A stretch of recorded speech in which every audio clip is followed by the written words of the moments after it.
ethanol. Okay. Which types of secondary alcohol can show haloform reaction? So CH3, CH. CH3CHOH.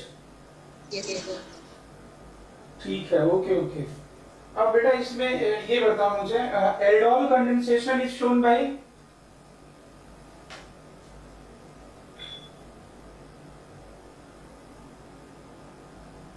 aldol condensation is shown by those carbonyl compounds having at least one alpha hydrogen. Pratham, aldol condensation is example of nucleophilic addition followed by beta elimination. Mute कर दो. Followed by beta elimination. Direct product लिखना है तो क्या करना है? In order to write direct product, remove oxygen from one carbonyl molecule and alpha H2 from another carbonyl molecule. बोलो ठीक है। रेट्रोसिंथेसिस भी बता दिया था आपको मैंने, मुझे लग रहा है रेट्रोसिंथेसिस कर लिया था, लास्ट ये किया था क्या, देखो एक बार देखिए, लास्ट ये किया था क्या आप लोगों ने? Yes, sir. रेट्रोसिंथेसिस, इसमें सबसे पहले H2O ऐड कर देते हैं अकॉर्डिंग टू मार्कोनिकॉफ रूल, और उसके बाद फिर क्या करते हो, OH वाले सिग्मा को पाई बना के और CC के बीच का बॉन्ड तोड़ देते हो, ये बन जाता है। ठीक है, ओके ओके सर। हाँ सर, वो जो लास्ट टाइम एक क्वेश्चन करवाया था ना, उस पे एक डाउट। लास्ट टाइम क्वेश्चन कौन सा करवाया था, कौन सा, रेट्रो? नहीं sir, how many products will be formed, वैसा एक क्वेश्चन करवाया था last to last time. Yes sir.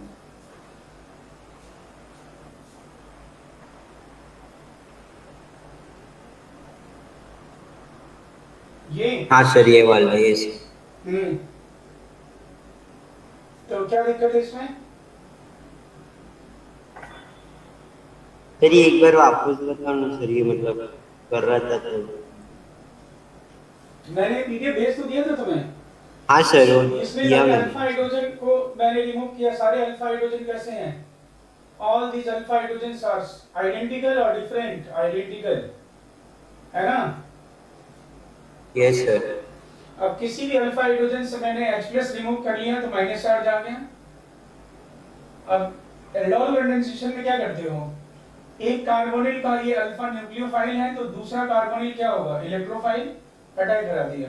Attack करने के बाद कितने मेंबर रिंग बन रहा है, देखो ये 2 6 7 8 9 10 11 का रिंग, 1 का रिंग बना कि नहीं? कितने मेंबर रिंग बना, ये देखो यहाँ लिखा हुआ है, तो सेम 2 6 7 8 9 10 1 ये रिंग बन गया। और इधर वाला फिर क्या हो गया, ये 2 6 5 4 3 ये क्या बन गया, ये 5 मेंबर रिंग बन गया। Yes sir. और अब यहाँ पे आप बीटा एलिमिनेशन कर रहे हो तो क्या क्या पॉसिबिलिटी है बता दिया था ना। बीटा एलिमिनेशन में क्या करोगे, OH रिमूव करोगे और बगल से H+ रिमूव करोगे। तो कौन कौन सा कॉम्बिनेशन बन रहा है, यहाँ पे मैंने लिखा भी था कॉम्बिनेशन, देखो 2 6 के बीच में डबल बॉन्ड बना दो, 5 6 के बीच में डबल बॉन्ड बना दो, और एक क्या था 7 6 के बीच में डबल बॉन्ड बना दो। ये 3 कॉम्बिनेशन लिखा था यहाँ पे, देखो। हाँ सर, यस। तो क्या डाउट होता? ओके आगे बढ़े? हाँ सर, यस। ओके अब बेटा नेक्स्ट लिखिएगा, लास्ट एक फीचर है इसका।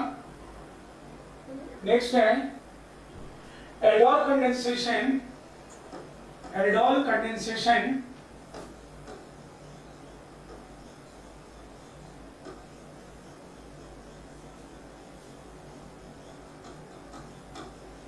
can also catalyzed by acid.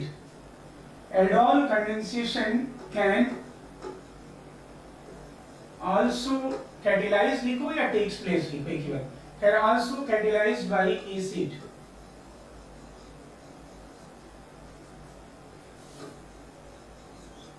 मतलब अगर मैं लिखूं aldol condensation can takes place in acid, in the presence of acid as well as in the presence of base, तो ये स्टेटमेंट क्या है बोलो, ट्रू है।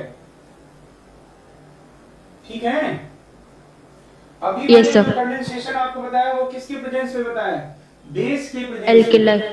बेस के प्रेजेंस में बताया था एल्कलाइन मीडियम में, लेकिन अब मैं आपको ये बता सकता हूँ कि एल्डोल कंडेंसेशन, देखो प्रोडक्ट लिखने का डायरेक्ट तरीका तो वही है, लेकिन मैं ये कह रहा हूँ कि एल्डोल कंडेंसेशन एसिड के प्रेजेंस में भी हो सकता है। मतलब अगर मैं यहाँ पे लिख दूं H+ तो आप कराओ aldol condensation, no problem at all. कैसे होगा वो मैं शो कर दे रहा हूँ, लेकिन डायरेक्ट लिखेंगे, डायरेक्ट प्रोडक्ट लिखने का वही तरीका होगा, एक कार्बोनिल का ऑक्सीजन और दूसरे कार्बोनिल का अल्फा H2। प्रोडक्ट लिखने के जो प्रोडक्ट लिखने का जो तरीका है उसमें कोई अंतर नहीं आएगा, जो पैटर्न है प्रोडक्ट वैसे ही लिखा जाएगा, लेकिन मैकेनिज्म में देखो थोड़ा सा क्या चेंज होगा। अगर ये एसिड के प्रेजेंस में दिया हुआ है तो सबसे पहले आप क्या करोगे बोलो, प्रोटोनेशन करोगे। प्रोटोनेशन करोगे तो ये प्रोटोनेशन करने के बाद ये बन गया आपका ऐसा कुछ CH3, ये CH3 है भाई, और C डबल बॉन्ड OH+ और ये हो गया आपका CH3। अब आपने टॉटो सुना होगा, टॉटोमेरिज्म सुना है?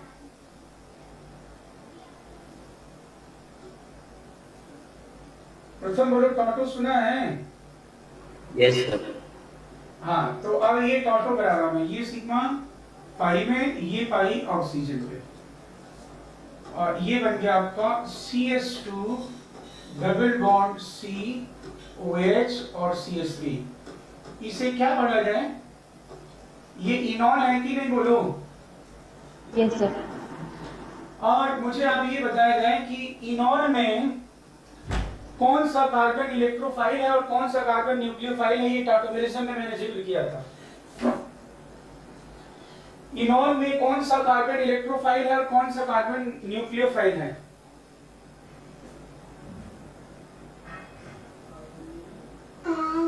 अगर आप टॉटो करते हो इसमें वापस, तो OH वाला सिग्मा पाई में कन्वर्ट होगा और पाई कहां पे आएगा? CH2 पे। अब मैं फिर बोल रहा हूं, देखो रिवीजन चार्ट मैंने बोला था, प्रिंट ले लेना, उसको नोट्स रखो, साथ में भर देना। टॉटोमेरिज्म भी तो बता दिया गया ना, तो वो मैंने रिवीजन चार्ट भेजा तो है तुम लोग, इसलिए मैंने वापस भेज दिया था 5 Yes, sir. जो भी थे, तो उसमें बिल्कुल ही लिखा होगा। ये OH वाला सिग्मा जब पाई में कन्वर्ट करोगे तो कार्बन कार्बन के बीच का पाई कहां पे आएगा? प्रथम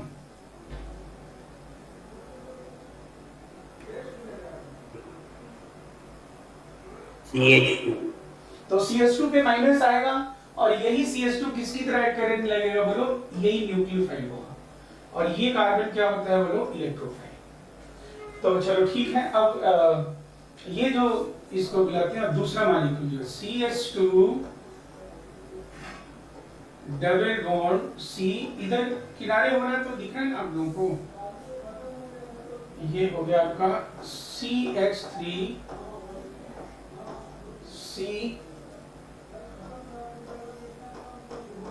OH डबल बॉन्ड CH2, और ये दूसरा molecule CH3 C double bond और CH3। एल्डोल कंडेंसेशन में कार्बोनिल का एक मॉलिक्यूल का अल्फा कार्बन न्यूक्लियोफाइल होता है और दूसरे कार्बोनिल का कार्बोनिल कार्बन क्या होता है बोलो? इलेक्ट्रोफाइल होता है। तो देखो यही कार्बोनिल अब क्या होगा बोलो? इलेक्ट्रोफाइल। और इसमें न्यूक्लियोफिलिक सेंटर बोलो क्या बनाया जाए? OH वाला सिग्मा पाई में, और ये पाई कहां पे ट्रांसफर होगा? CH2 पे माइनस आएगा, मतलब यही न्यूक्लियोफाइल हुआ। और ये मैंने क्या किया अटैक, इसमें डाउट नहीं किसी को? प्रथम बोलो डाउट है इसमें? No sir. चलो तो फिर क्या बनेगा बताओ जरा, चलो फटाक से बोलो। CH3 C double bond O, और ये हुआ आपका CH2 CO माइनस और CH3। O पे माइनस है, क्या करूं? H+ जोड़ दूं? यहां वाला जो H+ होगा ये वाला, बोलो ठीक? Yes sir. प्रथम, हाँ सर। और अब इसे मैं हीट कर रहा हूं और H2O रिमूव करना है। तो अब H2O रिमूव करने के लिए दो पोजीशन है, CH2 से रिमूव करना और CH3 से। तो बोलो कहां से रिमूव करूं बोलो? बोलो जल्दी से। कहाँ से रिमूव किया जाए? CS2 से H प्लस रिमूव करूं या CS3 से? तो मैं तो कहाँ से CH रिमूव करूं? CH2 से सर। CS2 से रिमूव करूंगा तो फिर क्या होगा बोलो? पाई के साथ इधर Cu के साथ कॉन्जुगेशन होगा, इसलिए ये प्रोडक्ट क्या बनेगा? CH3, मतलब मैं ऐसा कह रहा हूँ 1 2 3 4 5। बोलो पाई बॉन्ड कहाँ बनाऊं? पाई बॉन्ड किन किन कार्बन के बीच में बनाऊं? 2 and 3। 2 and 3 की, 3 and 4। तो 3 and 4 है। हाँ 3 and 4, और ये हो गया आपका फाइनल। अब यही प्रोडक्ट अगर आपको, अब देखो एसिड से भी तो बन गया कि नहीं, अल्फा बीटा अनसैचुरेटेड कार्बोनिल। यही अगर आप डायरेक्ट लिखना चाहते हो तो भी सेम प्रोडक्ट। हाँ बोलो। Yes sir. हाँ प्रथम कुछ बोल रहे थे, प्रथम कुछ बोल रहे थे, बोलो जल्दी से। सर लास्ट है एक बार वापस बता। अरे ये वाले क्या?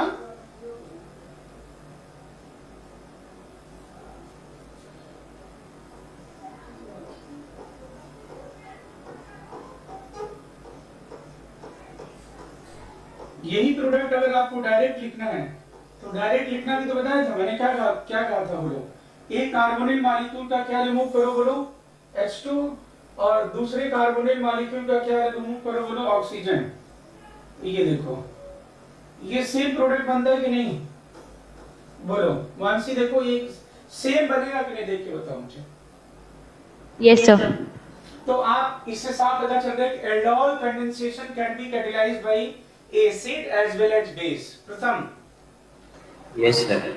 डाउट तो नहीं इसमें? देखो सेम बन गया कि नहीं? जैसे आप पहले बेस के प्रेजेंस में बनाते थे वैसे बन गया कि नहीं? तो अगर कोई स्टेटमेंट ऐसा लिखा हुआ है कि aldol condensation can only takes place in the presence of base, dilute alkali करण नहीं जी, it can take place in the presence of acid as well as base. तो ये नोट डाउन करें।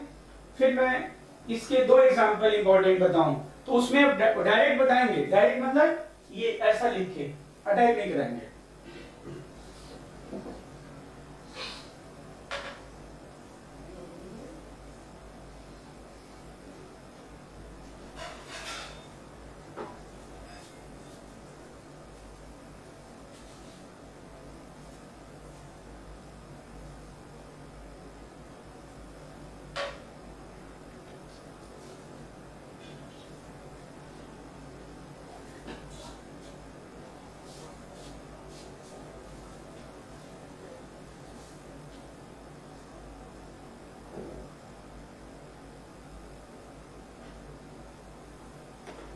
सर तो ये पूरा वाला लिखना है कि सिर्फ डायरेक्ट प्रोडक्ट? ये आप एक बार एसिड के प्रेजेंस में आप लोग को तो सब आने चाहिए ना, आपको करना है। देखो हमें ऑब्जेक्टिव क्वेश्चन सॉल्व करना है तो ऑब्वियसली तुम्हें ऐसा लिखने के लिए नहीं पूछेगा, लेकिन एक्चुअली केवल ये लिख लीजिए, केवल मान लो इतना लिख लिया आपने, कोई आपको याद करने के लिए नहीं बोलेगा, नहीं याद करना, लेकिन आपको दोनों चीजें रहेंगी तो माइंड एक्सेप्ट करेगा कि ऐसे ऐसे होता है, लेकिन ऑब्जेक्टिव सॉल्व करना है तो देख लो ये होगा।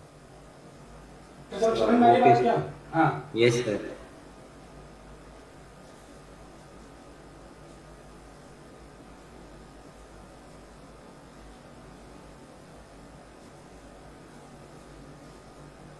अब ये देख लो, ठीक है बेटा? Sir 2 minute.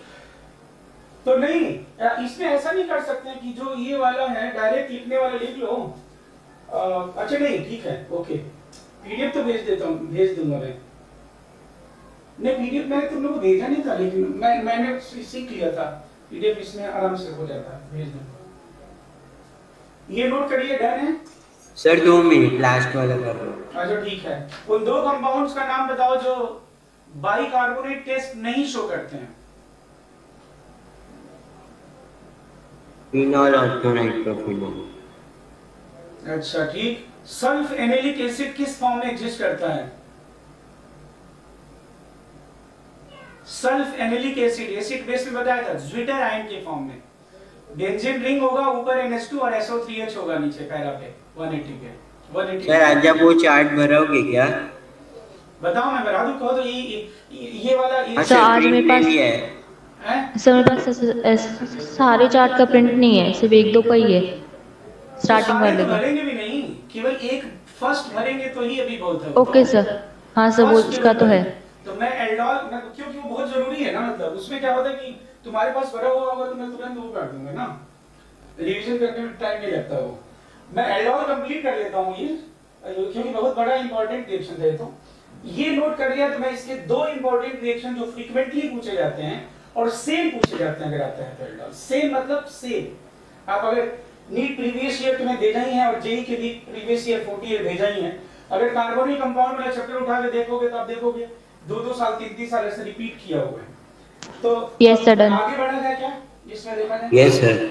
तो आगे बढ़ा जाए। और अब ये जो मैं बोलने जा रहा हूं बेटा, कि अगर स्टेटमेंट बोलने की कोई जरूरत नहीं है, बहुत इंपॉर्टेंट है ये। अगर 3 मोल एसी, 3 मोल नहीं, सॉरी मैं पहले, अगर आप क्या करते हो 2 मोल एसीटोन लेते हो और HCl के प्रेजेंस में रिएक्ट कराते हो, किसके प्रेजेंस में? HCl। ये लिखा मैंने 2 mole of acetone in the presence of क्या बेटा? HCl। और आपको प्रोडक्ट बताना है। तो आप बोलो प्रथम, क्या इसमें मैं अटैक कराऊं या फिर अपना कॉमन सेंस लगा के प्रोडक्ट बना लिया जाए? यस सर, डायरेक्ट बना लिया जाए। तो क्या करना है इसमें, तो इसके पहले जो बना था वही लिख देते हैं। क्या बना था? ये फर्स्ट वाला है ना, बोलो डायरेक्ट लिखें। मैं तो डायरेक्ट मतलब आइडेंटिटी से यहीं पे लिखता हूं। ये कैसे लिखते हैं? कार्बोनिल को, ऑक्सीजन को वर्टिकल रहने दो कि हॉरिजॉन्टल कर दूं? हॉरिजॉन्टल। और दूसरे वाले मॉलिक्यूल का हमें ऑक्सीजन की तरफ क्या लिखना चाहिए? H2। मतलब ये एक तरीका है लिखने का, मतलब समझे ना, इट इज नॉट मैकेनिज्म, मतलब इट इज द वे कि मतलब कैसे सॉल्व करें, मतलब ऐसे ये कहने का। अब यहाँ पे क्या करोगे? ऑक्सीजन और ये क्या है बोलो? H2। अब अभी बनाया था प्रथम आपने ये बन गया CH3 और ये C डबल बॉन्ड CH3 प्रथम बोलते जाना, और ये हो गया आपका CH और C डबल बॉन्ड O और CH3। ये जो कंपाउंड है इसे मानसी नीट वाले भी बहुत बार पूछा गया है, और अब तो जेईई मेन के इतने सारे पेपर होते हैं कि अब उसमें तो पूछ ही दिया जाता है, क्योंकि इतने सारे पेपर हो रहे हैं। फर्स्ट उसमें हो रहा है एक ही दिन में 2-2 पेपर, और 8 दिन पेपर हो रहा है, तो कितने पेपर सारे हो जा रहे हैं। मेसिटाइल ऑक्साइड कहते हैं इसे। क्या कहते हैं भाई? Mesityl oxide. Mesityl oxide. और बेटा इसी को अगर मैं फर्दर 1 मोल से और रिएक्शन कराता हूं, क्या करना पड़ता है? 1 मोल से, हाँ 1 मोल और, मतलब इंडिविजुअल 2 मोल हुआ। और फिर अब तीसरा मोल जब रिएक्ट कराओगे, तो तीसरे मोल रिएक्ट कराने में अभी तो मैं बताता चल रहा हूं तो आपका मन कहेगा हाँ सर ऐसे बता रहे हैं, लिखते चलो। लेकिन कंफ्यूजन तब होता है जब क्वेश्चन करते हैं, और क्वेश्चन में भी जब पेपर में एग्जाम में बैठे होते हैं, तब अगर एक ही केवल मेथड है तब तो कोई बात नहीं है। लेकिन अगर आपको H2O रिमूव करना है और आपको 2-2 3-3 तरीके दिख रहे हैं, तब वहां पे आपको कंफ्यूजन हो जाएगा, लगेगा क्या करें अब क्या करें। तो फिर ऐसे केस में मैं तुम्हें यहाँ पे एक तरीका बता दूंगा। अभी तुम्हें पता चल रहा होगा कि अभी तुम्हें देखो, अगर ये मेसिटाइल ऑक्साइड है और मैं तीसरा मोल एसीटोन का ले रहा हूं, तो H2O रिमूव करने का एक ही तरीका है कि 2 तरीके हैं? बताओ, 2 पॉसिबिलिटी है कि एक ही पॉसिबिलिटी है? जल्दी बोलो। 2 पॉसिबिलिटी। 2 पॉसिबिलिटी है प्रथम। सर 2 मतलब 2 क्या 3-3 पॉसिबिलिटी। ये देखो, मतलब इसका H2 रिमूव कर दो, इसका O रिमूव कर दो, एक बार इसका H2 और इसका O रिमूव कर दो, और एक बार इसका H2 और उसका O रिमूव कर दो। Yes sir. तो 4 हो जाएगा ना? अरे यार मैं जो कह रहा हूँ सुनो तुम पहले, 3 ही पॉसिबिलिटी, 4 कैसे है? ये तो दोनों सेम ही है ना, तुम यहाँ से रिमूव करो चाहे यहाँ से रिमूव करो। यस सर, 3 ही है ना पॉसिबिलिटी। लेकिन अब जो मैं बोलने जा रहा हूँ वो ध्यान से सुन लोगे तो कभी नहीं भूलोगे। बच्चों ये जो प्रोडक्ट बनने जा रहा है बड़ा इंपॉर्टेंट है, फोरोन है, बायोलॉजिकली इसकी इंपॉर्टेंस है कुछ। फोरोन है, ये जो फोरोन बनने जा रहा है तुम देखोगे फोरोन जो बनेगा वो उसका स्ट्रक्चर ऐसा रहेगा कि बीच में CO रहेगा और इधर एकदम सेम रहेगा। सेम मतलब समझ रहे हो? ऐसा लगेगा जैसे CO आईना है, और इधर दोनों तरफ क्या दिखेगा तुम्हें? सेम से मिरर इमेज टाइप दिखेगा। प्रथम, तो अब तुम ऐसे Yes, sir. अब कोई भी और तरीके से रिमूव करोगे H2O तो तुम्हें मिरर इमेज टाइप नहीं मिलेगा। तो अब चलो बोलो, यहाँ पे मैं कैसे रिमूव करूं? इसे मैं ऐसे बनाऊं, बूस्ट, एक मिनट, ये मैंने इसे ऐसे लिख दिया, देखो CH2 और ये H, तुमको जरूरी नहीं है, वो तो मन से ही तुम वो कर लेना ना, H2O रिमूव कर देना ऐसे, और ये हो गया H2O। अब तुम देखो जो प्रोडक्ट बनेगा, जल्दी से देखो, ये हुआ CS, नहीं मैं इसे ऐसे लिख दूंगा। हाँ, अब बोलो क्या बनने जा रहा है, जल्दी से बोलो, प्रथम मार्क्स बोलो, CH3, और प्रथम तुम भी बोलो CH3, और ये हो गया डबल बॉन्ड, ये CH, और C डबल बॉन्ड O। अब देखो जरा, अब इधर जो बनने जा रहा है, क्या सेम वही बनने जा रहा है कि नहीं? CH डबल बॉन्ड C, और ये CH3 और ये CH3। प्रथम क्या Yes, sir. दिख रहा है? ये CO तो Yes, sir. आईना है, Yes, sir. और इधर भी वही, इधर भी वही। अब तुम बाकी और तरीके से करोगे तो कुछ सेम बनेगा ही नहीं। मानसी समझ Yes. नहीं बात? अगर तुम्हें Yes, sir. लगेगा कि मैं इसका H2 रिमूव करूं, इसका वो रिमूव करूं, कि इसका H2 रिमूव करूं, इसका वो रिमूव करूं, तो तुम याद रखना कि नहीं नहीं, ऐसा है फोरोन में, ऐसे बनेगा कि दोनों तरफ एकदम सेम सेम रहेगा। इसी को हम कहते हैं, क्या बोलो? It is phorone, it is phorone. बोलो तो ठीक है? पक्का Yes, sir. याद रहेगा ना? ये रिपीटली, मतलब ये ऐसी चीजें हैं ना कि मतलब इसमें चेंज ही नहीं रहता, मतलब कुछ भी, जैसे कोई चीज क्या होता है, जैसे मान लो कि मैं पूछूंगा अमोनिया को ड्राई करने के लिए क्या यूज करोगे? कैल्शियम क्लोराइड की चूना, तो चूना यूज करेंगे, बोलो ना, या 2 2 जा 4। तो इस वाला क्वेश्चन जब पूछा जाता है ना, एसीटोन और HCl वाला, तो यही दो आता है, बाकी कुछ भी नहीं आता। डन है? नोट कर लिया तो बोल दो। नो सर, नोट कर रहे हैं। और अब जो मैं बताने जा रहा हूं, ये भी फ्रीक्वेंटली पूछा जाने वाला है। तो एल्डोल समाप्त हो जाएगा, एल्डोल कंडेंसेशन, कार्बोनाइल एल्डोल। और मैं रिएजेंट चार्ट 1 भरा देना जरूरी समझता हूं, क्योंकि वो भर जाएगा तो मैं शुरुआत के 5 मिनट पूछ सकता हूं। 3-4 दिन की क्लास होती, जब चीजें याद रहती है तो फिर कॉन्फिडेंस रहता है, एकदम पहले वाली चीज याद रहती है, कॉन्फिडेंस रहता है। अब वो पक्का, वो रिवीजन चार्ट आप भर लोगे तो पक्का आपको सही जाएगा। आज मैं भरवाता हूं।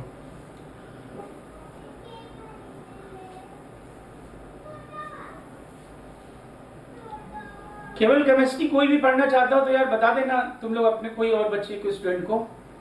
Yes sir. स्पेशली कोई ऑर्गेनिक चाहता है पढ़ना, इनऑर्गेनिक सिर्फ चाहता है पढ़ना, तो भी Yes, sir. अलग से मैं बता दूं, कोई भी बता दूं, फिर उसमें 7 डेज में मतलब वो कर दूंगा उसको, डेमो लेक्चर 7 डेज या 3 डेज कर दूंगा। 7 डेज तो बहुत ज्यादा, 3 डेज डेमो लेक्चर करके उसको बता दूंगा, फिर समझ में आएगा तो कर लेगा। बाकी अगर केवल केमिस्ट्री का सब पूरा होता है, मैं ऑर्गेनिक भी पढ़ना चाहेगा तो पढ़ा दूंगा, इनऑर्गेनिक पढ़ना चाहे तो पढ़ा दूंगा। फिजिकल केमिस्ट्री मुझे नहीं आती है, पढ़ के पढ़ा दूंगा, बस इतना पता है, लेकिन ऑर्गेनिक और इनऑर्गेनिक मैं खूब अच्छे से बता दूंगा। तो कोई भी बच्चा ऐसा हो तो बताना। तुम लोग जानते ही कोरोना टाइम चल जाए तो इट्स वेरी, मतलब वैसे है, तो कोई भी बच्चा अगर इंटरेस्टेड होगा तो बता देना। Yes sir. अब बोलो ये ठीक है डन है? सर बस 1 मिनट, ये नोट कर लिया तो बोलना।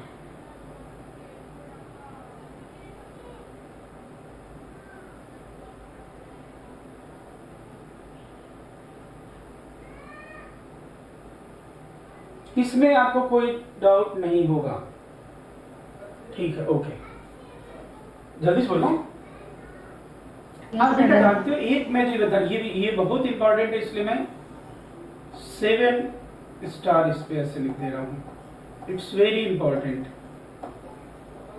कई बार पूछते हैं ये, रिपीटेडली पूछ देते हैं, तो मैं यहाँ पे तो लिख दे रहा हूँ, और अगले पेज में भी मैकेनिज्म क्या बताएं, डायरेक्टली बता देंगे। जैसे ये वाला डायरेक्टली पर प्रोटोनेशन करके पूरा वो पंचायती नहीं करेंगे। अगर आप 3 मोल एसीटोन को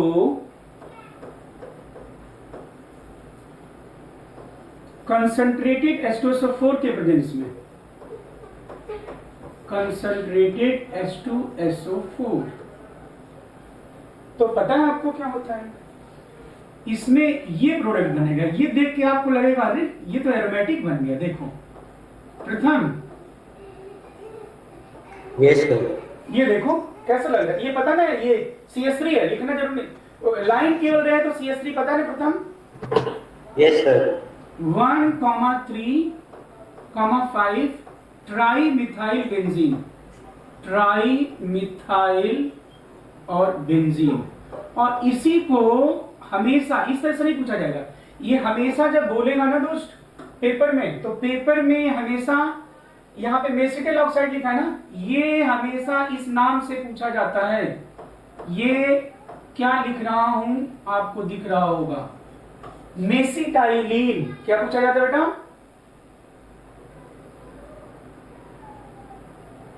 मेसिटाइलिन। हाँ, तो कंसंट्रेटेड H2SO4 के प्रेजेंस में ऐसा होता है। अभी तो ठीक है, आपको ये तो याद ही हो जाएगा, लेकिन जब आपको मैं बीटा एलिमिनेशन बता दूंगा मैकेनिज्म में, ORM में, तो आपको पक्का हो जाएगा, क्योंकि वहां पे हम डिहाइड्रेटिंग एजेंट जो पढ़ेंगे ना, वो कंसंट्रेटेड H2SO4 के प्रेजेंस में ही दे।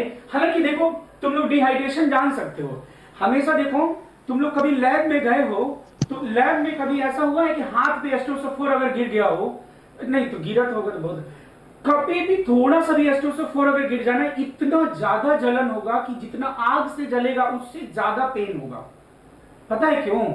क्योंकि H2SO4 क्या करता है, डिहाइड्रेटिंग एजेंट है, वो पानी के साथ बहुत ज्यादा एफिनिटी रखता है, क्योंकि हाइड्रोजन बॉन्डिंग कर सकता है इफेक्टिव। तो जो तुम्हारे हाथ पे कहीं पड़ेगा तो वो सेल से सारा वाटर क्या करेगा बोलो, रिमूव कर लेगा। समझे क्या बात कह रहा हूं? अब तुम जानते हो डिहाइड्रेशन, जब मैं रिएक्शन ऑर्गेनिक में पढ़ाऊंगा, डिहाइड्रेशन मतलब बीटा एलिमिनेशन पढ़ाऊंगा, तो उसमें पाई बॉन्ड का फॉर्मेशन होता है। H2O रिमूव होगा तो there is a creation of unsaturation. हम लोग नहीं अभी रिमूव करने, देखो ना तुम लोग, यहाँ पे तुमने क्या रिमूव किया बेटा, देखना ये क्या रिमूव किया गया है, H2O रिमूव किया गया, तो पाई बॉन्ड बना है कि नहीं बोलो? Yes sir. तो ऐसे ही तो वो चीज एक बार जब कहीं कहीं रह जाएगा, 1-2% की जो पढ़ा जा रहा है उसमें लगेगा कि नहीं कहीं कहीं थोड़ी सी कमी है, लेकिन वो अगले टॉपिक से होंगे तो लगेगा नहीं इट्स डन। तो कंसंट्रेटेड H2SO4 कर रहे हैं तो ये बनेगा जो प्रोडक्ट डिहाइड्रेशन से। ये कैसे बनेगा बता दे रहा हूँ, ये नोट कर लीजिए, मेसिटिलीन लिख लिया होगा शायद। सही, मेसिटाइलिन को कॉमन नेम है क्या? मेसिटिलीन कॉमन नेम है, और ये तो इसका आइपेक नेम है, 1,3,5 ट्राइमिथाइल बेंजीन। रिएक्शन इंटरमीडिएट के बाद आइसोमेरिज्म और नेमिंग, आइसोमेरिज्म नेमिंग और आइसोमेरिज्म एक बताऊंगा। नेमिंग पूरा एनसीईआरटी से और आइसोमेरिज्म तो डिटेल बताते हैं। ये बोलो, ये ठीक है? प्रथम आगे बढ़े, मानसी बोलो, जल्दी बोलो सर। एक Yes, सेकंड, sir. एक second sir.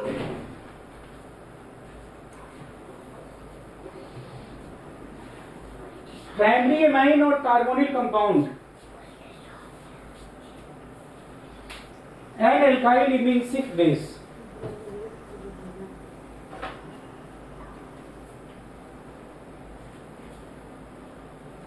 Yes sir. Done ना? ओके, अब बस बेटा ये आ गया एक स्टैंडर्ड है, और ये अब सुन लेना भाई, हे बालकों, 3 मोल एसीटोन लिखा था मैंने, तो ऐसा आप कर लो कि जब प्रोडक्ट आपको लिखना है तो आपको करना क्या है बोलो, CH3 C double bond O और ये CH3। अब मैं क्या करूंगा कि एक जो CH3 है ना, एक जो CH3 है उसको CH3 की तरह नहीं लिखूंगा बार बार, इसको मैं किसकी तरह लिखूं बोलो?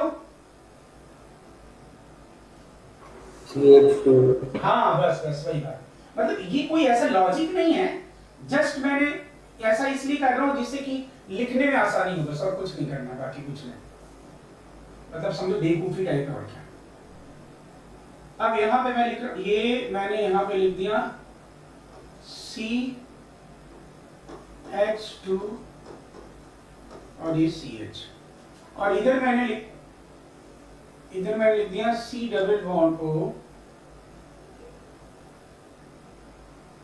और यहाँ भी लिख दिया मैंने CH2H C double bond O, इधर CH3, इधर भी मैंने लिख दिया C डबल बॉन्ड O, इधर CH3 बाहर की तरफ, और यहाँ लिख दिया मैंने CH2, हाँ बस हो गया। बस अब डायरेक्ट प्रोडक्ट बताओ कैसे लिखा जाए। ये तुम्हारा H2SO4 डायरेक्ट लिखना हूँ, बाकी तो अटैक करके होगा। ये बोलो H2 और O रिमूव कर दो, इधर भी क्या बोलो H2 और O रिमूव कर दो, इधर भी H2 और O रिमूव कर दो। अब बोलो तुम, अब अल्टरनेटिंग क्या बनने दे देखना, C double bond CH, single bond C double bond CH, single bond C double bond CH, और अल्टरनेटिंग पोजीशन पे CH3 आ रहा है कि नहीं, प्रथम बोलो। Yes sir. प्रथम ये तो गायब हो गया। प्रथम एक तो गायब हो जाता है, पता नहीं कहाँ बीच में। सर मीटिंग No, में sir. है। No, sir. गायब नहीं। ठीक है, ये नोट कर लो। तो बेटा इस तरह से एल्डोल कंडेंसेशन कंप्लीट हुआ। और अब आज क्या करते हैं, डिवीजन चार्ट जो फर्स्ट है बेटा वो भर लेते हैं। फर्स्ट का प्रिंट अगर आपके पास है तो ईमानदारी से जरूर लिख लीजिएगा, और मुझे लगता है कि अगर आप पेंसिल से लिखेंगे तो वो ज्यादा बेटर होगा। तो पेंसिल से लिखना, और बाद में जब कई बार वो हो जाएगा तो फिर बाद में रिवीजन करते समय फिर पेन उसके चला देना, कोई दिक्कत नहीं है। क्योंकि पेंसिल से गलत होता है चेंज कर लेना, ऐसे हो जाना, वे कर लेंगे। ये नोट करिए, तो बोलो मैं जल्दी से वो फोल्डर खोलूं। Sir 1 minute. हाँ वो सर या तो ऐसे करे क्या, एक पेन से लिख लो और एक एक्स्ट्रा रखे प्रैक्टिस अरे के नहीं, लिए। इतना एक्स्ट्रा क्या करना प्रथम, पेंसिल से ही लिख लो ना, क्या दिक्कत है। पेंसिल नहीं है क्या? Yes sir. तब क्या।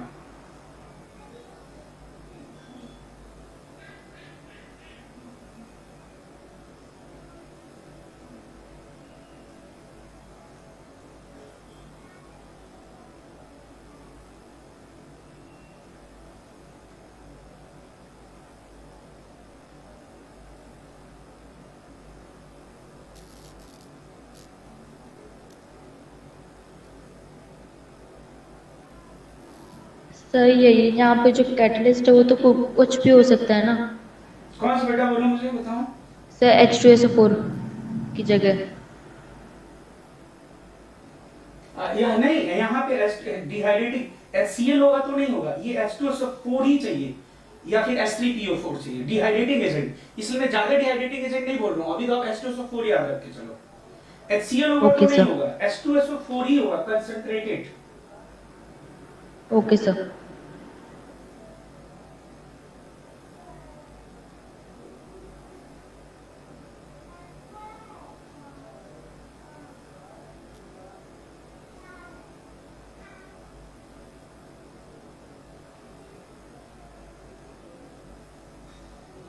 तो ये भी सेम पूछता है क्या?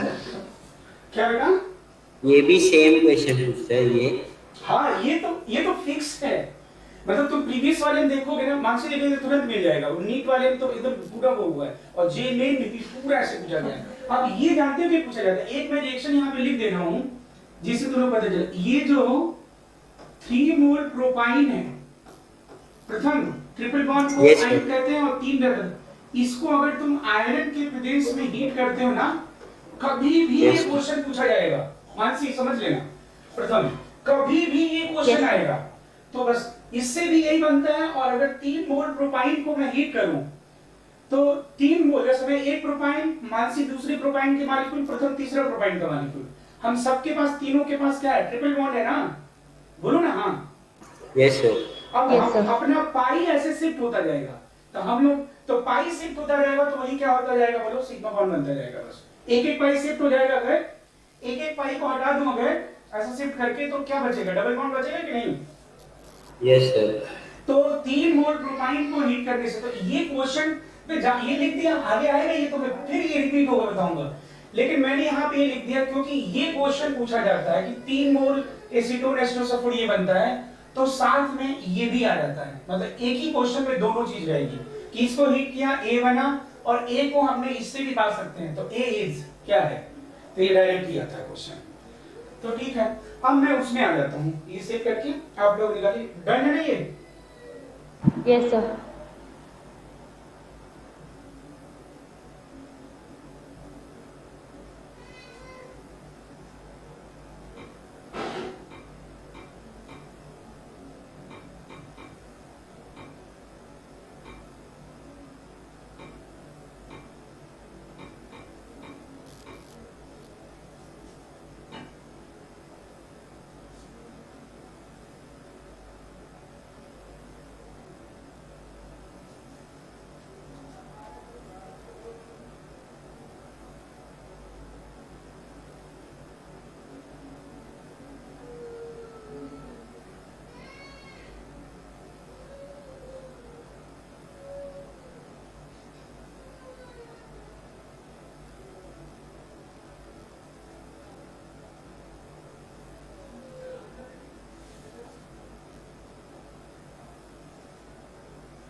फर्स्ट ना? Yes sir.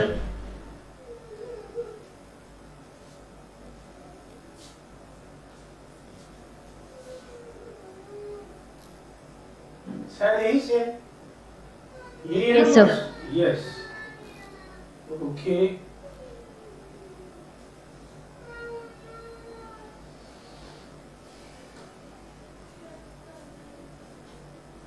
बेटा इसमें अभी आपको दिख नहीं रहा होगा शायद ना? दिख रहा है थोड़ा थोड़ा सर। दिख रहा है। हाँ, थोड़ा ब्राइट सा है। एकदम क्लियर दिख रही है, ऐसे थोड़ा ये मैं एकदम क्लियर दिखाता हूँ, ये बस मैं नहीं क्लियर दिखूंगा फिर, अभी एक्चुअली सेटिंग पूरी नहीं हुई है। आप बोलो कैसा दिख रहा है? यस सर, दिख रहा है। डन? Yes sir. हाँ ठीक है। अब बेटा इसमें सब ब्रेड रूल है, तो क्या करूं, भर दूं? मैं इसमें क्या भरूंगा, मैं इसमें सिर्फ इतना भरूंगा, देखो इसमें मैं सिर्फ क्या लिखूंगा बोलो, bridgehead position, bridgehead position. ये बहुत जरूरी है कि हम लोग एक दिन या कल मॉर्निंग में भी अगर टाइम मुझे दे दोगे आप आधा घंटा, तो ये हम लोग अलग टाइम में आज और कल मॉर्निंग तक में भर दें, तो ये जरूरी है। Bridgehead position can't accommodate pi bond.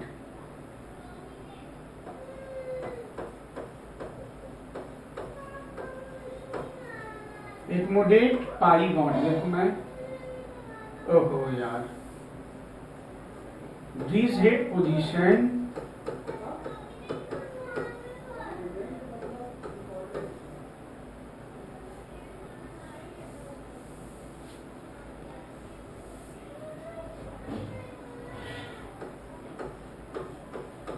वो तुम लोग तो लिख ही दिया होगा ना?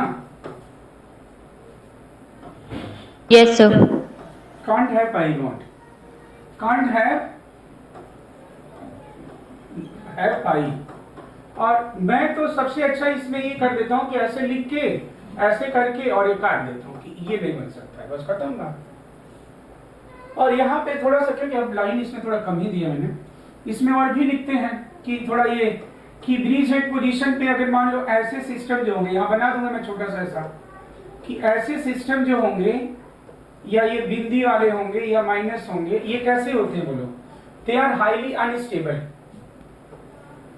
प्रथम तुम समझ रहे हो ना? Yes sir.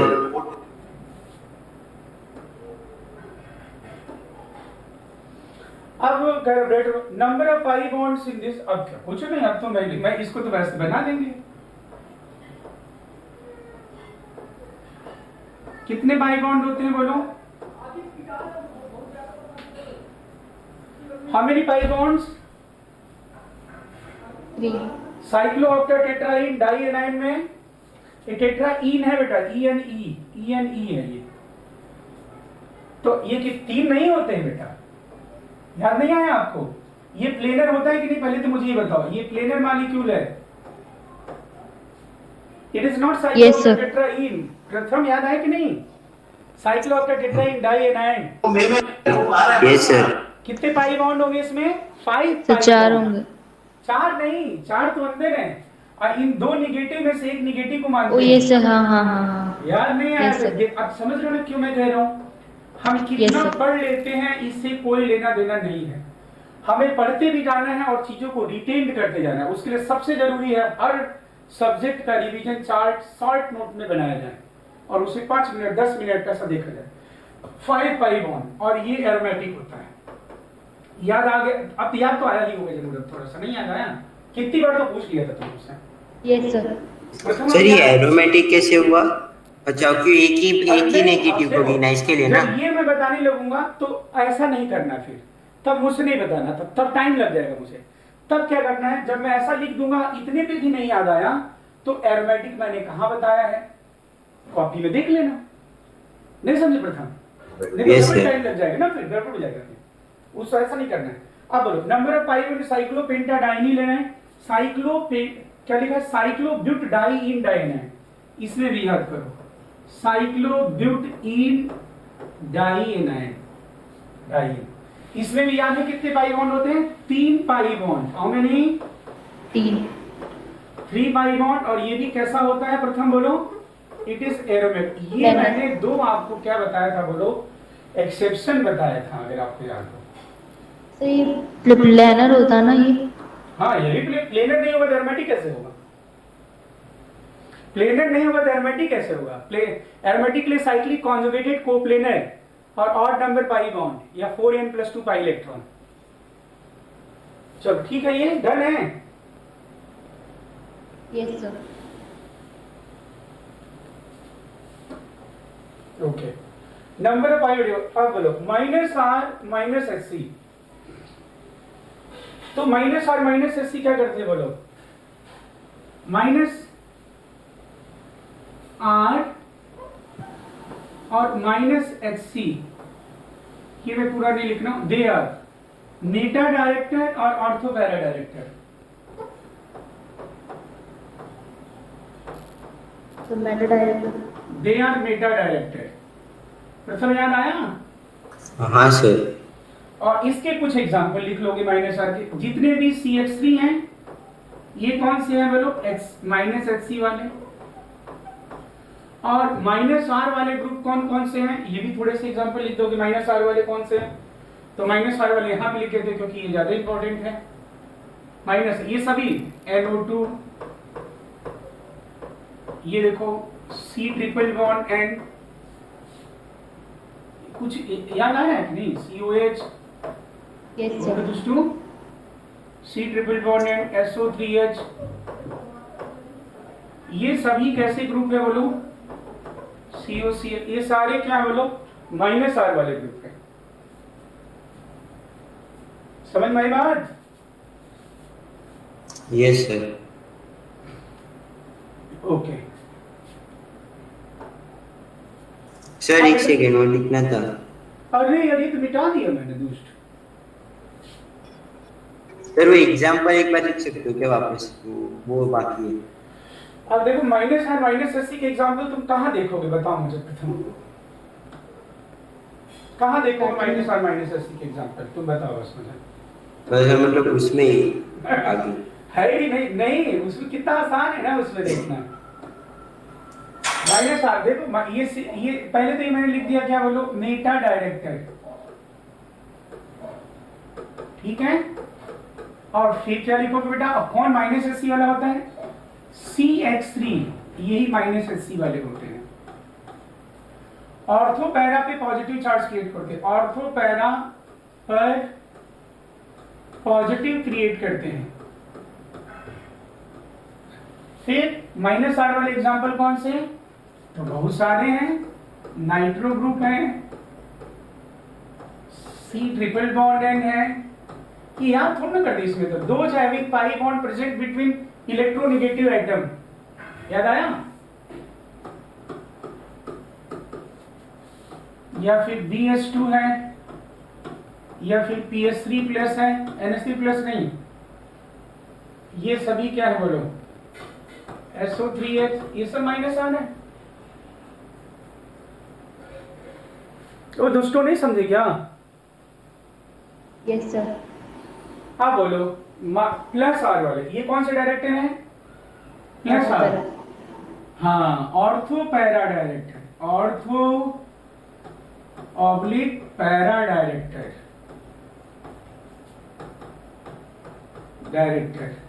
और ये क्या करते हैं, इंक्रीजेज इलेक्ट्रॉन डेंसिटी किस पोजीशन पे Mansi, at ortho and para. और फिर उसके बाद ये जैसे ये OH है, OR है, या फिर NH2 है, ये सभी क्या है बोलो, या O माइनस है, CH3 तो हाइड्रो कॉन्जुगेशन होता है, तो मैं क्यों बताऊं, O माइनस, NHR, ये सभी प्लस आर ग्रुप हैं। बोलो भाई, OH का प्लस आर क्या होता है बोलो, जानते हैं, OR से ज्यादा होता है, याद आया? Yes sir. For chloride, bromide and iodide minus I is greater than plus R, कि नहीं याद आया, ये बताओ। Yes sir.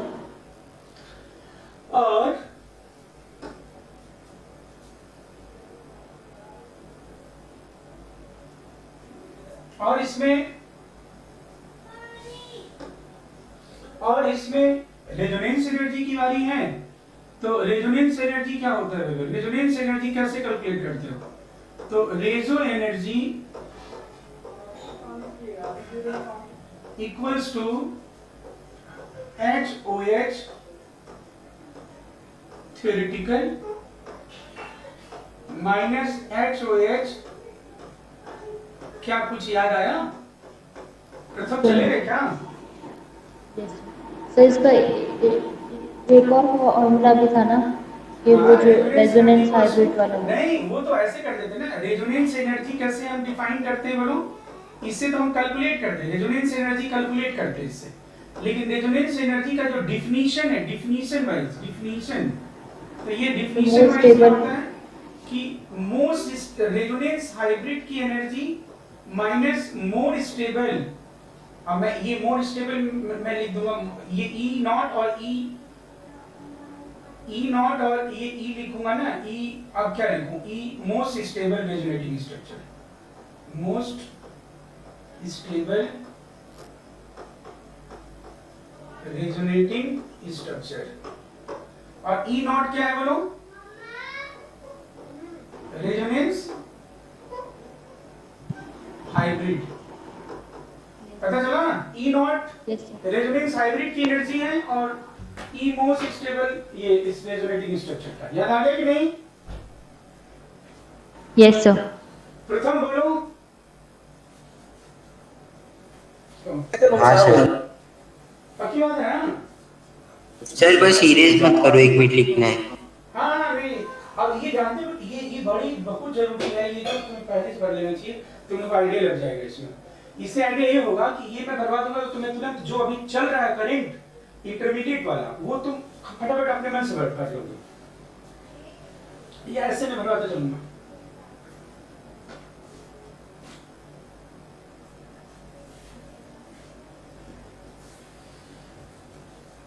क्या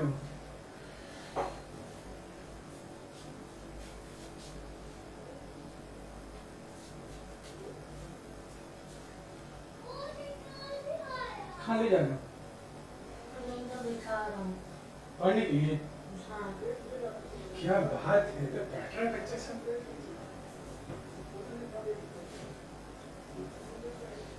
वो तुम लोग बोल देना, मतलब जिसको भी इंटरेस्टेड है ना थोड़ा बोल देना जरूर। अच्छे बच्चे जो होंगे पढ़ने वाले ना उनको बोलना।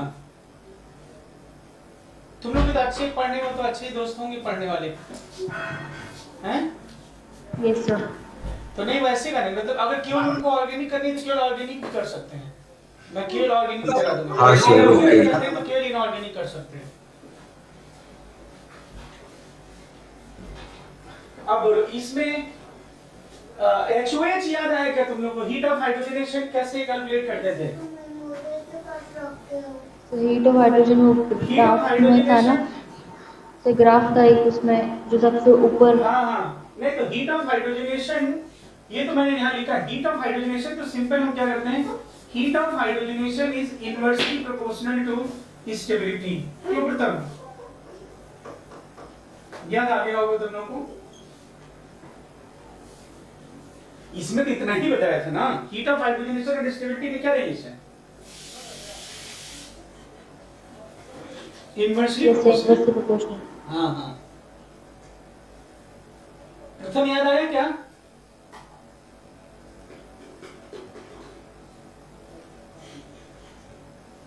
तो इसमें ऐसा था ना कि जो मतलब जो सबसे ज्यादा हीट ऑफ हाइड्रोजन रखेगा या रिलीज करेगा वो ज्यादा स्टेबल होगा।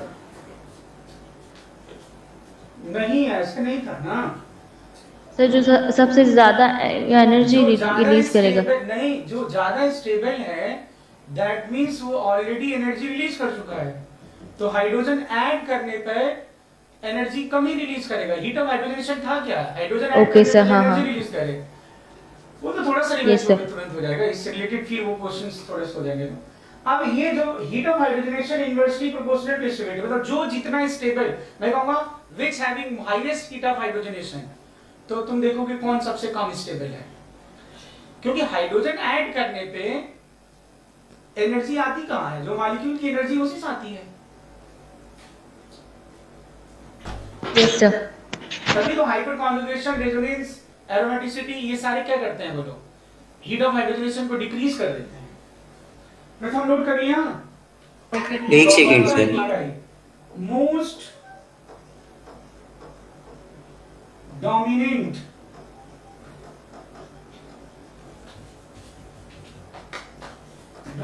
Factor for stability of electron deficient molecule. याद आ गया? ये तो याद ही होगा तुम लोगों को।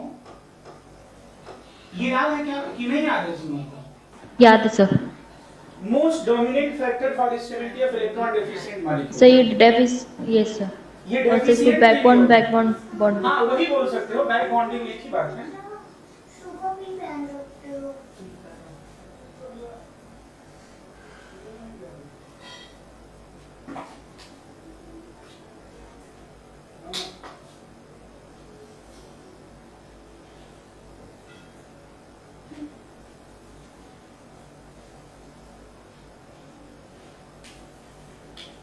प्रथम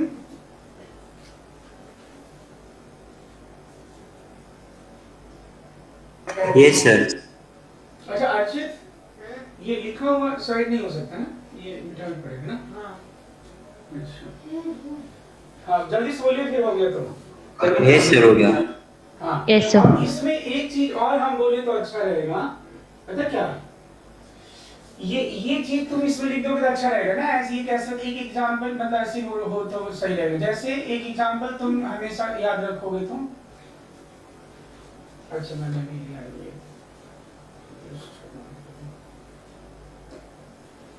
एक एग्जांपल याद रखोगे तो ये था, ये कौन सा था दोस्त? ये BF3 का एग्जांपल लिखो ना, यहाँ देखो कि नहीं? Yes sir.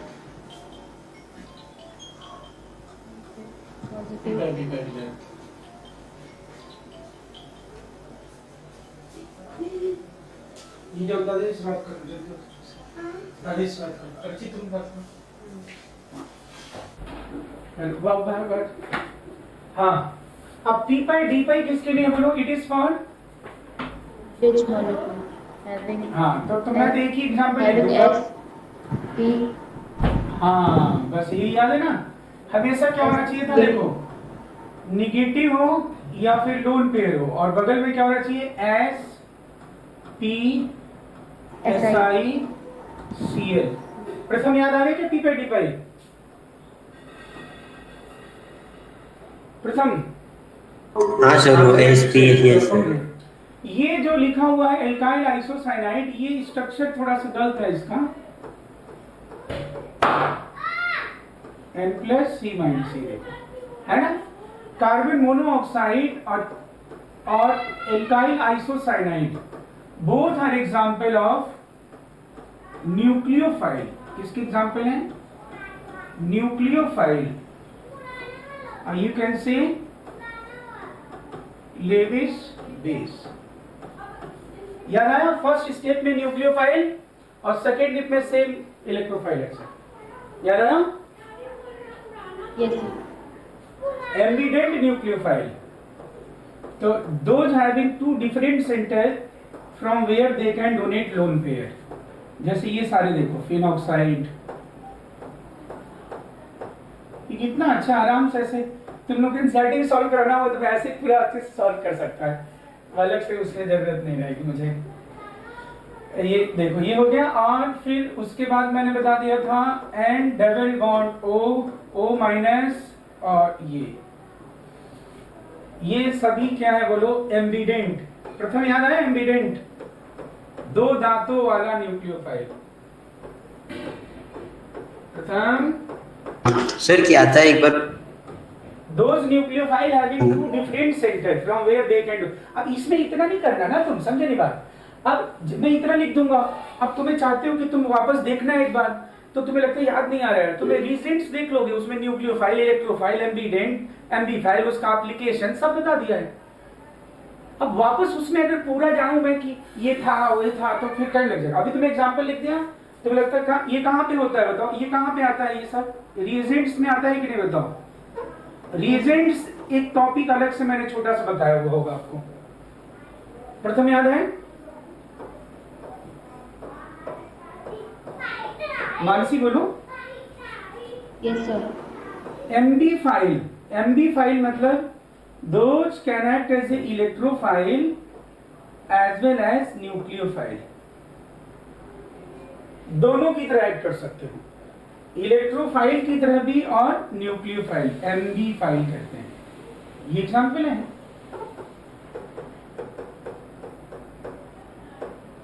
प्रथम एम्बिडेंट। हेलो प्रथम, ये बड़ा इंपॉर्टेंट है ये वाला। ये है इंडस्ट्रियल मेथड, बहुत इंपॉर्टेंट। मानसी कितनी बार रिपीट हुआ ये जेई में, फिर तुम लोग को ही पूछा गया है, मतलब इतने बार में। इंडस्ट्रियल मेथड है ये, क्या बनाने के लिए? मेथेनॉल बनाने के लिए। Industrial method for methanol preparation, very important method, मतलब पूछा ही जाता है क्वेश्चन, समझ लो।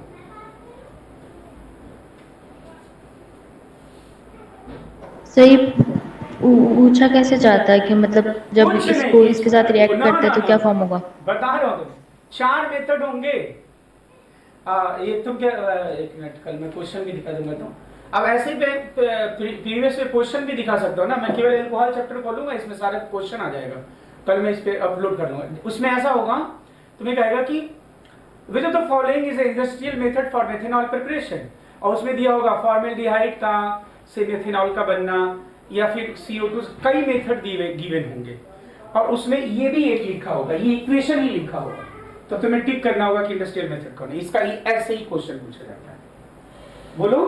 और ये 2 जगह मिलेगा मानसी, एक तो हाइड्रोजन चैप्टर अपना जो इनऑर्गेनिक में नहीं है, हाइड्रोजन यस सर, हाइड्रोजन में भी आता है और अपने ऑर्गेनिक में भी आ जाता है, दोनों जगह। Yes sir done. ये मैंने ऐसा किया है, देखो जो रीजेंट वाला चैप्टर लिया है ना, तो उसका मैंने जब भेजा होगा तुम्हें डीपीपी टीआर, तो उसमें क्या किया होगा, मैंने एक क्वेश्चन डाला होगा रीजेंट्स वाले में, रीजेंट्स वाले में।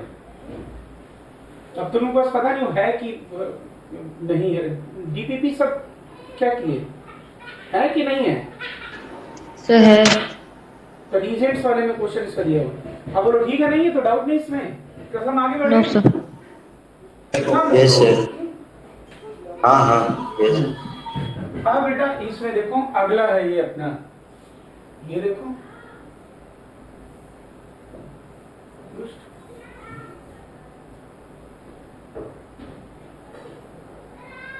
इसमें क्या था, हाँ अब ये देखो कहाँ पे आए, वहां से देखो ये कौन सा है, पता चल रहा है। अब हम आगे जानते किसमें, एसिड बेस वाले में। Yes sir. अब बेसिसिटी ऑफ एमाइंस, तो याद है मुझे प्लस आई पे आर एच बॉडी ऐसा, तो इसमें मैंने दो केस बताए थे, in aqueous medium, in aqueous medium, aqueous medium में बताओ क्या था, केस वन था, case one if R equal to methyl, तो क्या होगा, मिथाइल मतलब जानते हो ना CH3 मतलब Me, तो क्या ऑर्डर था याद करो, बेसिसिटी क्या ऑर्डर था, 2 डिग्री 2 1 3 2 1 और 3, और अगर क्या था बोलो केस 2, अब इसमें नहीं आ रहा ना, ऑर्थो इफेक्ट में भी आ गए हम लोग, जस्ट लाइन बना हुआ है और और लाइन है, केस 2 होगा। अब अगर R इक्वल टू क्या होगा ET, तब क्या था 2 डिग्री फिर 3 डिग्री फिर 1 डिग्री, 2 डिग्री मतलब क्या लिखा होगा, मतलब Me NH Me, फिर MENH2, फिर Me3N, समझ गए कि नहीं। Yes sir. प्रथम यस सर। और अगर गैसियस फेज हो, देखो इसमें इतना मैंने वो कर दिया ना, अब ये ऑर्थो इफेक्ट तो इधर लाएंगे, कोई ऑर्थो इफेक्ट तो यहीं पे लिख देंगे, कोई दिक्कत नहीं। अगर gaseous phase, in gaseous phase, in gaseous phase, gaseous phase, या फिर क्या होता था non aqueous phase, non aqueous phase मतलब नॉन एक्वस फेज मतलब CCl4 हो, बेंजीन हो, हेक्सेन हो, ऐसे केस में क्या होता था ऑर्डर 3 2 और 1, याद आया।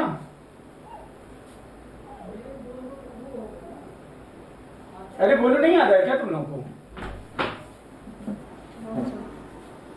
अरे तो एमाइंस की बेसिसिटी नहीं बताया तुम लोगों को, basicity of amines in aqueous medium can be explained on the basis of following 3 factor plus IH bonding and steric repulsion, फिर उसमें ऑप्टिमम 2 डिग्री में है। तो अब अगर मान लो ऐसा आएगा भी से तुम्हें नहीं याद आया, मान तुम्हें ये पढ़ रहे हो और नहीं आ रहा है, तो तुम कौन सा नोट कहाँ कौन सा चैप्टर देखोगे नहीं पता चल रहा है। Acid base. हाँ सिंपल, एक दिन जहाँ पे गए फटाफट प्रसारित किया वहाँ हो गया, और फिर उसके बाद तो आप भर लोगे, तो मैं वो कर लूंगा, तुम्हें आते ही पहले 5 मिनट पूछ लूंगा, तुम अपने सामने रखना ही। बाकी अब ऐसा करते हैं, ये कल मॉर्निंग में बता देते, मॉर्निंग में टाइम बताओ तुम 9 बजे। Yes sir. सर मेरा क्लास है। अरे तो 10 बजे नहीं है सर मेरा, एक सेकेंड, कल वेडनेसडे ना, नहीं सर कल तो मेरा पूरा मॉर्निंग क्लास है कल सर। वेडनेसडे नहीं है यार, कल थर्सडे है। Sir Wednesday. सर वेडनेसडे है कल। अच्छा कल वेडनेसडे है क्या? हाँ सर। मैं तो सोच रहा था ट्यूसडे। अच्छा नहीं, हाँ ठीक ठीक ठीक।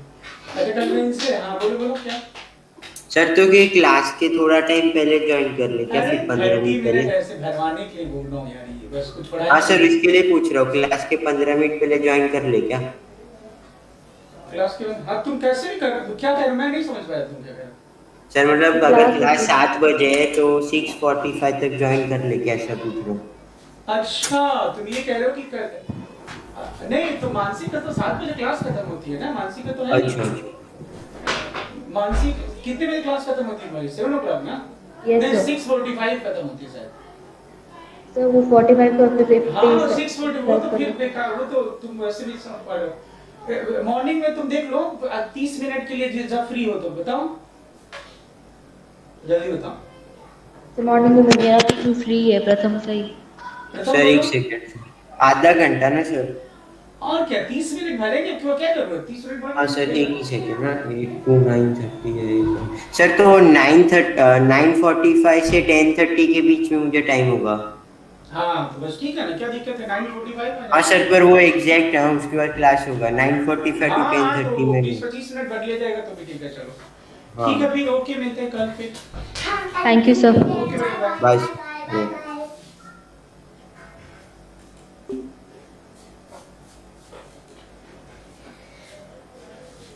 दादा इस बात नहीं हुई।